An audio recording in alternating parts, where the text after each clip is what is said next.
Cooking Up Trouble, Chapter 4, Typhoid in New York, 1906. Oh, cook, I just had to come and talk to you about this evening's dinner. Miss Warren was rarely seen in the kitchen of the family's grand rented summer house at Oyster Bay, Long Island, and when she did appear, the cook noticed that it always caused a commotion among the staff. Not surprising, really. Mary had worked for many wealthy families over the years, and in her experience, the lady of the house generally came to the kitchen only to complain. She'd been cooking for the Warren family in this fashionable summer resort town for almost 3 weeks now, so she was probably overdue for a scolding. The clams she'd served tonight had they smelled a little off? Rich New York City folks could be terribly sensitive. She knew that. Mary hoped that she wasn't going to be fired. It had been hard enough finding this job, and she didn't look forward to the thought of pounding the pavement to look for work again so soon. But to her relief, she realized Miss Warren had come to the kitchen to praise her. The clams were so tender, sublime, and the dessert so refreshing. Just the thing for a warm summer evening. My daughters were in heaven. What do you call that dessert? It's peach melba, ma'am. Very fashionable just now. All the best New York restaurants are serving it, they say. Peach melba. How wonderful. You must make it for us again. I am very pleased with you, cook, and I intend to keep you on in the fall. I imagine that suits you? Yes, ma'am. Thank you, ma'am. Fine. Good evening, Mary. A shameful disease. The Warrens' cook, Mary Mullen, went to bed that night, glad to have a steady job for the fall. She would happily please her employers with more special desserts. A peach pie, perhaps? But there would be no more elaborate meals cooked in the Warren family that summer. A few days later, on August 27th, 1906, the household awoke to turmoil. Margaret, one of the Warrens' daughters, was seriously ill. Margaret had gone to bed early, complaining of a bad headache. By morning it was worse, and soon she was doubled over with stomach cramps. As the day wore on, Margaret developed a violent cough, and her mother noticed that the girl's skin was hot and dry, almost burning to the touch. That afternoon, one of the maids collapsed and had to be sent to bed. Then the gardener drooped over his rake, and he too had to be helped into bed. By the evening, the Warrens' second daughter had joined her sister in the sick room. Finally, Miss Warren herself was stricken. More than half the members of the household were now fighting for their lives. Doctors were called in, first from the nearby town, then specialists from New York. Private nurses in white uniforms whisked down the corridors, carrying cups of broth on silver trays. There were grave faces and whispered conferences between the medical men. Finally, the diagnosis was delivered. Typhoid fever. Typhoid! It was unthinkable. Wealthy New York bankers' wives and daughters were not supposed to get typhoid. Not in 1906. Not in fashionable resort towns like Oyster Bay, Long Island. Typhoid was a disease of the poor. It meant you didn't have proper standards of hygiene in your home. Immigrants, laborers, servants, those were the people who fell ill with typhoid, not the rich, privileged. Outraged, Charles Warren demanded an explanation from the owner of the summer house, George Thompson. Thompson was worried. If he couldn't find the source of the disease, his luxury summer house might get a bad reputation. And then how would he rent it out next year? If people in New York heard that typhoid was running rampant in Oyster Bay, it could hurt the whole town. And he had four other houses to rent each summer. This mystery needed to be cleared up quickly and discreetly. Thompson started asking around for an investigator with scientific or medical background. A few weeks later, Thompson found just the man for the job, George Soper. George designed and managed sewer systems for a living, so he knew a lot about disease and how disease could be spread through water contaminated by human waste. He had made a name for himself as an investigator by tracking down the source of typhoid epidemic in Ithaca, New York, a few years earlier. Now he packed his bags for Oyster Bay. The first thing George did was check the house's plumbing. He put colored dye in the Warrens' toilet and flushed it to see if it would show up in the home's drinking water. The water from the taps remained clear and colorless. Next, he looked for leaks into the home's cesspool, which was where waste is collected. It was fine. Contaminated milk was a frequent source of typhoid, yet the dairy that supplied the Warren family was spotlessly clean. One by one, George eliminated the usual suspects for a typhoid outbreak. Finding the source wasn't going to be easy as he had hoped. George interviewed all the family members, trying to sniff out something unusual that might have happened in the days leading up to the outbreak. Someone recalled that they had all eaten clams bought from a local woman on the beach. George checked, but none of the clam sellers' other customers had gotten sick. It wasn't a case of contaminated shellfish. Still, it made George wonder if something the family had eaten might have picked up contamination in the kitchen. He went to talk to the kitchen staff, and he heard something that made his ears perk up. The family's cook, hired just 3 weeks before everyone got sick, had recently quit. He asked more about the cook, an Irish woman whose specialty was a dessert of peaches and ice cream called Peach Melba. Listened to the family sing the cook's praises. George realized that she could have passed microbes to them when she handled the uncooked fruit.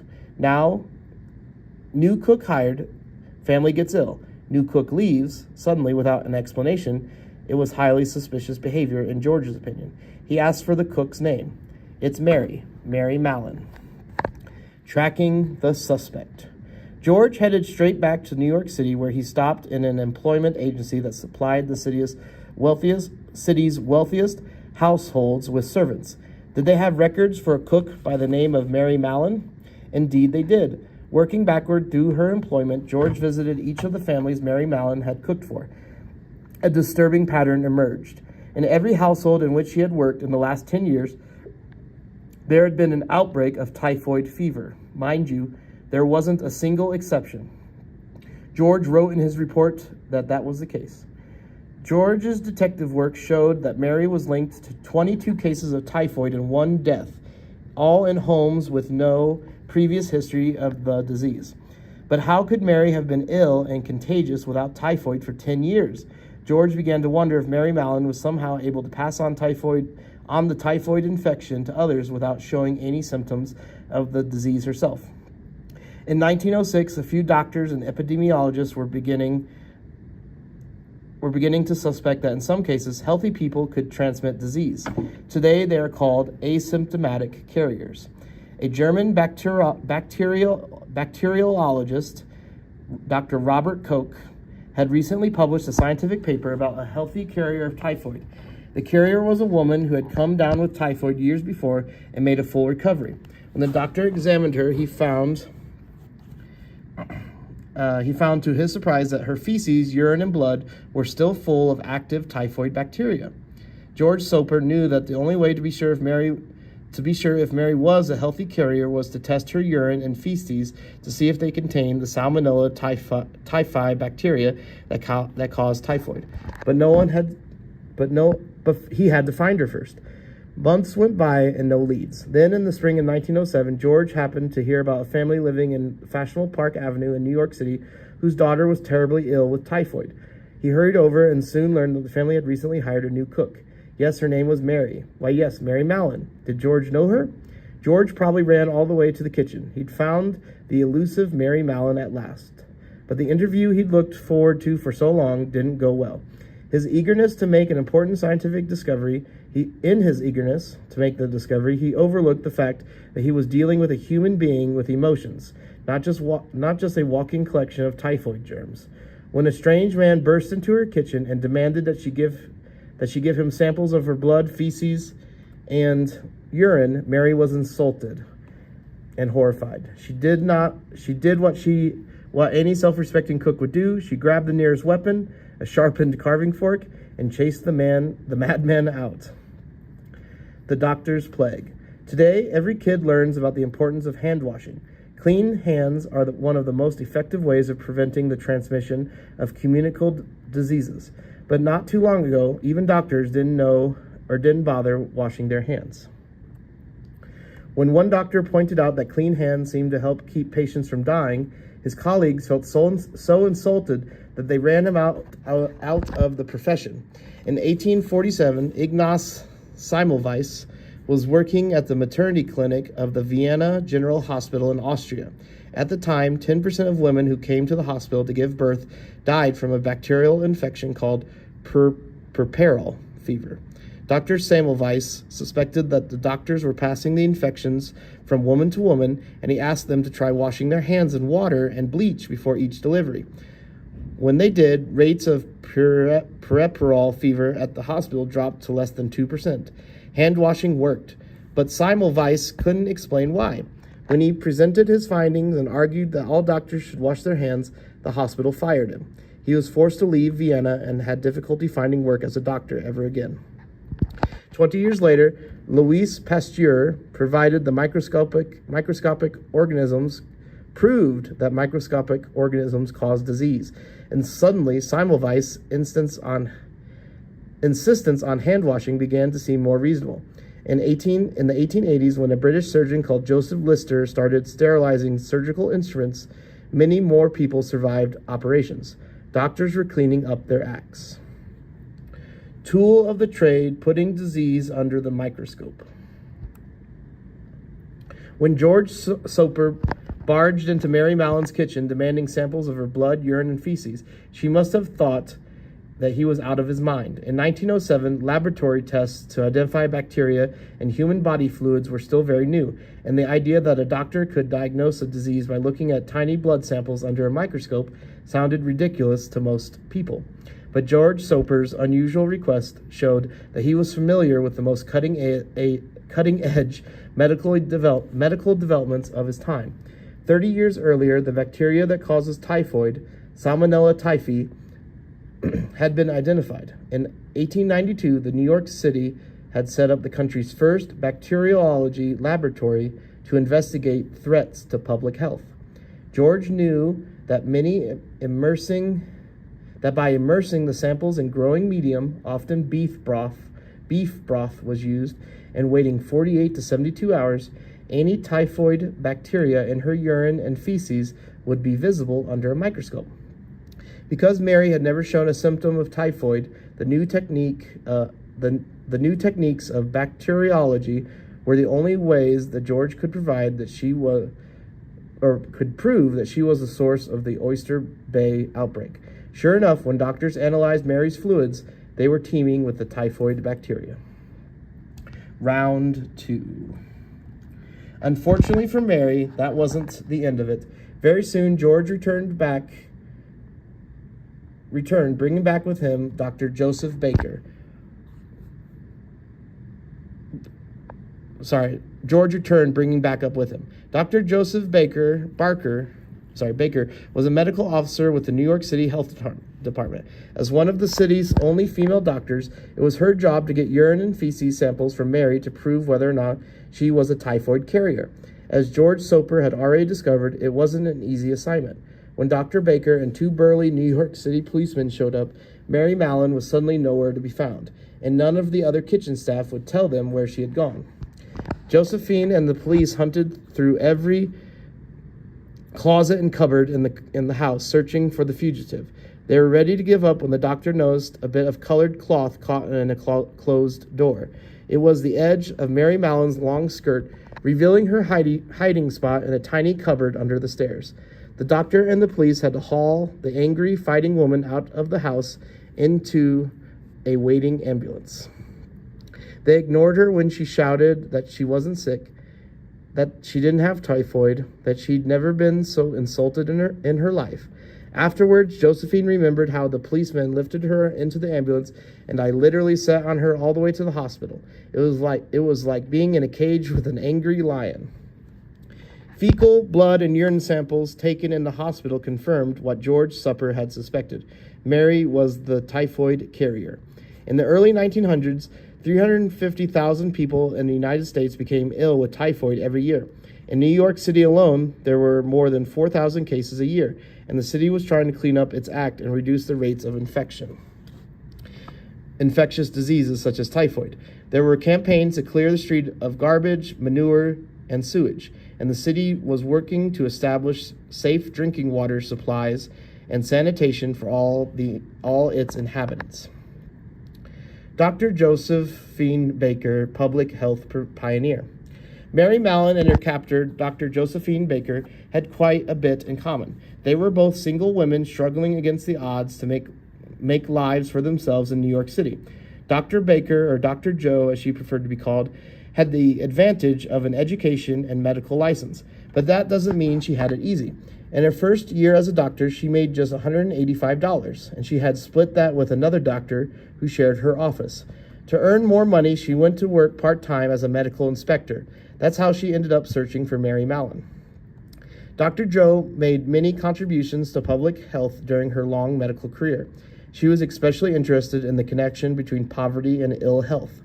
In 1907, Dr. Joe was in charge of the city's new Bureau of Child Hygiene, the first in the country there. She developed programs that were later picked up in 35 other states.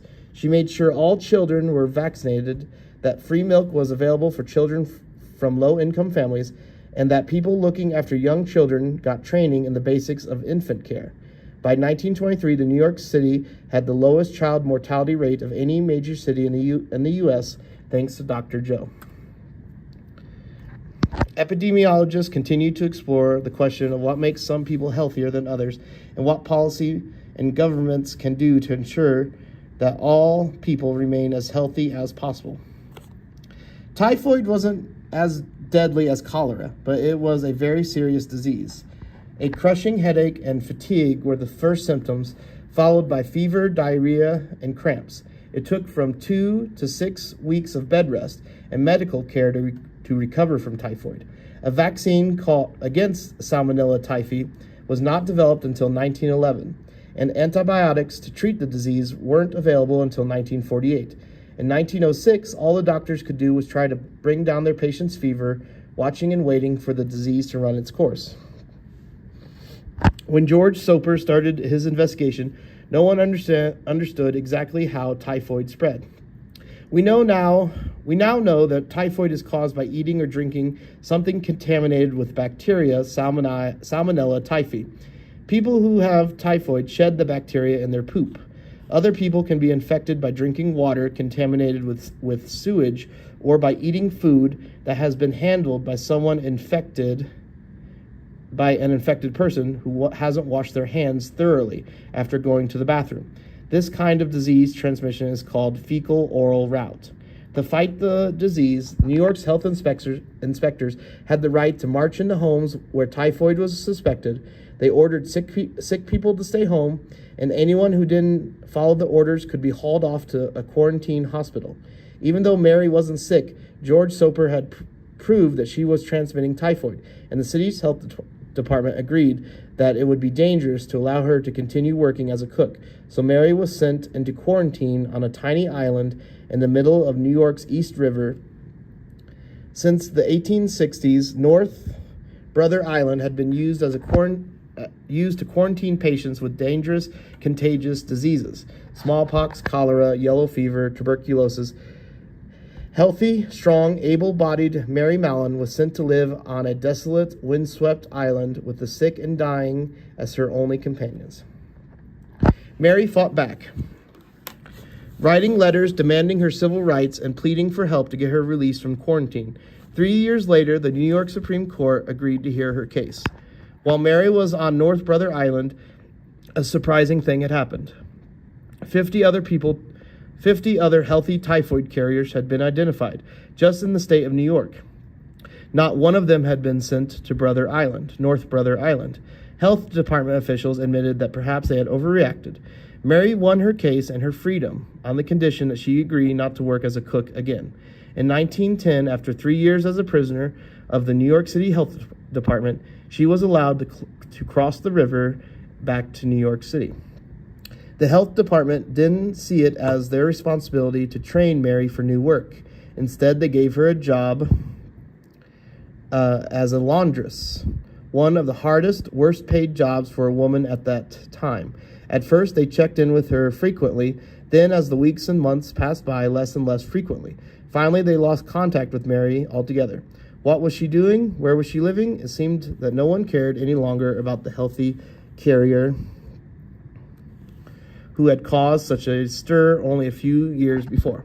Then, in 1915, a New York City maternity hospital had an outbreak of typhoid. 25 doctors and nurses got sick. 2 died. The hospital employment records showed that a new cook had just been hired a few weeks before the outbreak. The head of the hospital brought in George Soper and showed him a sample of the cook's handwriting. George knew it right away. I saw at once that it was indeed Mary Mallon. Just to be sure, George called Josephine Baker to the hospital. Sure enough, Josephine wrote, that there was Mary earning her living in the hospital kitchen, spreading typhoid germs among mothers and babies and doctors and nurses, like a destroying angel. The health department sent Mary back to North Brother Island, where she stayed for the next 23 years. Mary died in quarantine in 1938. Villain or victim? From the beginning, the newspapers had a field day reporting on Mary Mallon's case. When an article in the Journal of the American Medical Association in 1908 called her Typhoid Mary, the tabloids started using it too. Before long, Typhoid Mary was a household name. Today, we call anyone who spreads diseases, intentionally or not, a Typhoid Mary. Mary Mallon's story still fascinates people.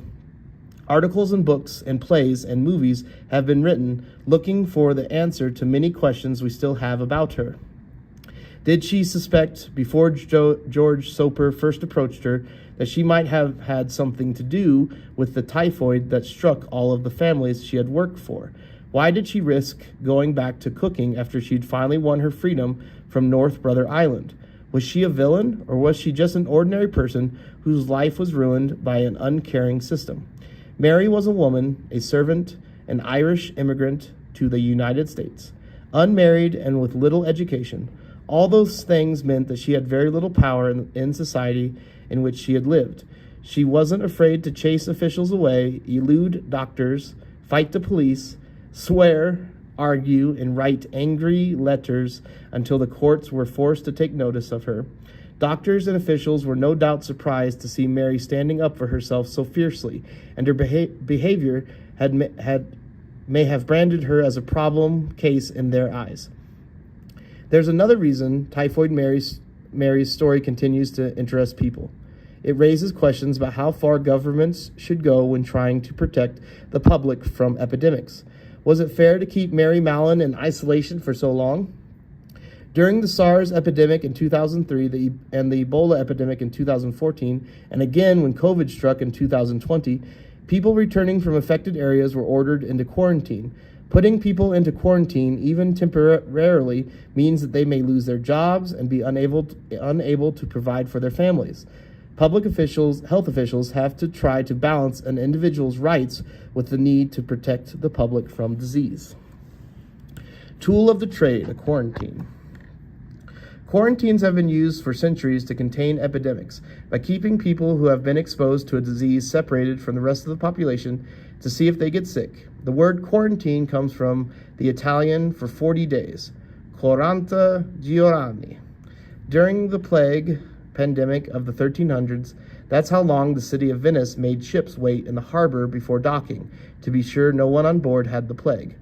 As the plague death raced through Europe, other cities began using quarantines. Sometimes entire neighborhoods or towns were sealed off to prevent plague from spreading. But quarantines could backfire. If people in infected cities suspected that a quarantine order was coming, thousands would flee, hoping to get out before they were shut in with sick and dying. Inevitably, some of the people running away from the quarantine would develop plague, spreading it far and wide. Quarantine is one of the social distancing measures we still use today to control the spread of disease. In 2020, many countries began requiring anyone returning from an area affected by COVID-19 to self-quarantine for at least 2 weeks.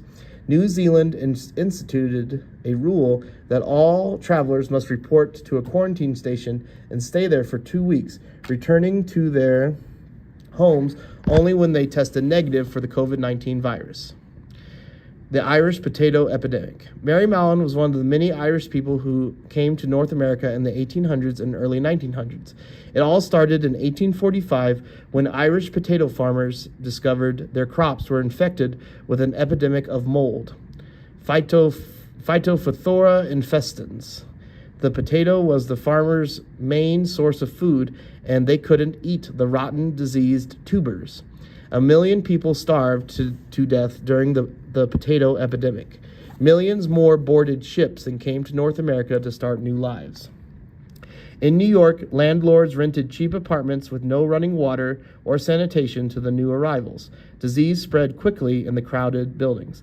Newspaper articles blamed outbreaks on the new immigrants, and some people said the United States should close its borders. No one pointed their fingers at the landlords or the city government who were responsible for the living conditions in the building. When Mary Mallon, an Irish immigrant, was identified as the spreader of typhoid, it seemed to confirm the idea that new immigrants were sources of diseases. When epidemics strike, people still look for someone to blame. Immigrants, LGBTQ+ people, Jewish people, Muslim people, people of Chinese heritage, they all become targets. The reality is that the pathogens that cause diseases don't look for people of a particular race, belief, or sexuality. All they need is a human body to infect. A vaccine and a world war. Typhoid had killed thousands of troops in the Spanish-American War of 1898. So in 1911, when British scientists named Almroth Wright developed the vaccine for the disease, Army doctors were eager to put it to use. They got their chance during World War I. The vaccine became mandatory for all soldiers in the U.S. Army, and the results were impressive. During the Spanish-American War, typhoid had infected 142 of every 1,000 soldiers, but in World War I, the rate fell to less than 1 infection per 1,000 soldiers. The future of typhoid. If you're lucky enough to live in a city with working sewer systems and a reliable supply of clean drinking water, chances are you've never heard of typhoid fever. In most of North America and Europe, typhoid is a disease of the bad old days, before engineers, public health doctors, and city planners figured out how to safely dispose of all the human waste generated by cities full of people. But in many other parts of the world, typhoid is still a terrifying reality. The World Health Organization estimates that between 11 and 21 million people get sick with typhoid every year, and up to 161,000 of them, mostly children, die from the disease. At least 1 in 6 infected people are asymptomatic and do not realize they are carrying a bacteria that causes typhoid. There are vaccines that can prevent typhoid, but in countries where typhoid is most common, the cost of introducing a vaccine program is too high, as are the costs of ensuring that everyone has access to clean drinking water. Meanwhile, the bacteria that causes typhoid is mutating, producing new strains of typhoid that are resistant to antibiotics, a superbug. People who develop drug-resistant typhoid stay sick longer and are more likely to be hospitalized or to die from the disease. In 2016, an outbreak of drug-resistant typhoid emerged in Pakistan, and by 2019, it had infected 11,000 people and caused over 100 deaths.